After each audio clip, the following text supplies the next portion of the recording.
வணக்கம் நண்பர்களே, அனைவருக்கும் வணக்கம். தேர்தல் வெற்றிகரமாக முடிந்திருக்கிறது. ஜூன் 4ஆம் தேதி அதிமுக என் காலடியில் டிடிவி தினகரனும் பன்னீர்செல்வமும் போட்ட ஒரு மிகப்பெரிய ஒரு அதிரடியான ஒரு பிளான் ஒன்று வெளியாகி இருக்கிறதை நம்மால் பார்க்க முடிகிறது நண்பர்களே.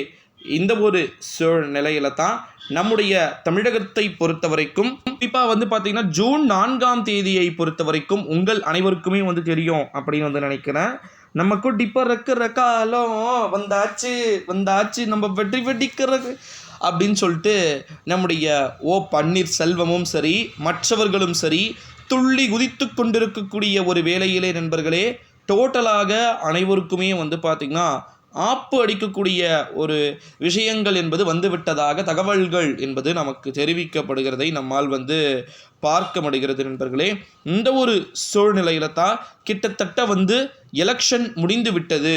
ஜூன் 4ஆம் தேதி அதிமுக என் தலைமையில் காலடியின் கீழ் பார்த்திங்கன்னா இருக்கும் அப்படின்னு சொல்லிட்டு டிடிவி தினகரனும் சரி பன்னீர்செல்வமும் மாறி மாறி சொல்லி கொண்டிருக்கக்கூடிய ஒரு வேளையிலே இதில் ஒரு உச்சகட்டம் என்ன அப்படின்னு பார்த்தீங்கன்னா, நம்முடைய மாண்புமிகு தமிழகத்தின் முதலமைச்சர் அவர்களுடைய கூட்டணியில் ஓபிஎஸ் இணைய வாய்ப்புகள் இருக்குது அப்படின்னு சொல்லிட்டுலாம் என்னென்னமோ உருட்டுக்கள் உருட்டி கொண்டிருக்கக்கூடிய ஒரு சூழ்நிலையிலே நண்பர்களே, நிறைய விதமான மாற்றங்கள் என்பது இருக்கிறதை நம்மால் பார்க்க முடிகிறது.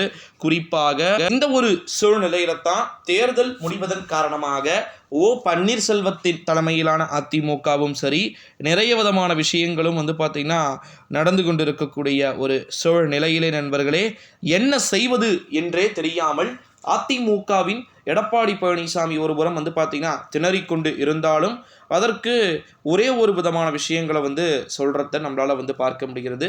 என்ன விஷயத்தை சொல்கிறாங்க அப்படின்னு பார்த்திங்கன்னா, கிட்டத்தட்ட எலெக்ஷன் முடிஞ்சிருச்சு அப்படின்னா அதிமுக ஜூன் 4ஆம் தேதி எடப்பாடி பழனிசாமி தலைமையிலான அந்த ஒரு கூட்டணியில் எந்த ஒரு கூட்டணியிலுமே இல்லை, ஓகேங்களா.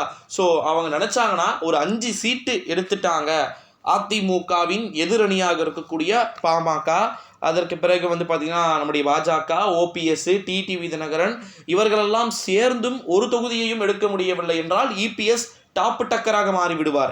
ஆனால் எதிரில் இருக்கக்கூடிய நான் சொன்ன இந்த அண்ணாமலை இவர்களெல்லாம் சேர்ந்து ஒருவேளை 5 சீட்டுக்களை எடுத்துவிட்டு இபிஎஸ் மற்றும் நம்முடைய மற்ற எதிர்க்கட்சிகளாக இருக்கக்கூடியவர்கள் 1 2 எடுத்து விட்டார்கள் என்றால் அதற்கு பிறகு அங்கு இருக்கக்கூடிய அனைவரும் ஓபிஎஸ் மற்றும் டிடிவி தினகரனின் காலடியில் விழுந்து விடுவார்கள் அப்படின்னு சொல்லிட்டு அண்ணாமலை அவர்கள் பேசியிருப்பது உண்மையிலேயே பார்த்தீங்கன்னா ஒரு எப்படி சொல்வது, ஒரு குதர்க்கத்தனமான ஒரு அறிவிப்பாகவே பார்க்கப்படுகிறது நண்பர்களே. ஸோ அதனால நம்ம கட்டாயமா வெயிட் பண்ணி தான் பார்க்கணும் யாருக்கு எப்பேற்பட்ட ஆதரவான ஒரு சூழல்கள் வரப்போகிறது, வருகின்ற ஒரு வேலைகள் இருக்கிறது என்பதை நம்ம கட்டாயமாக பார்க்கத்தான் போகிறோம் நண்பர்களே.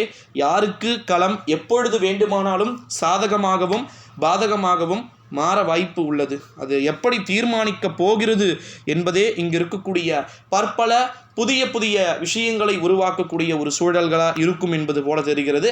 ஸோ தொடர்ந்து பொறுத்திருந்து பார்க்கலாம்.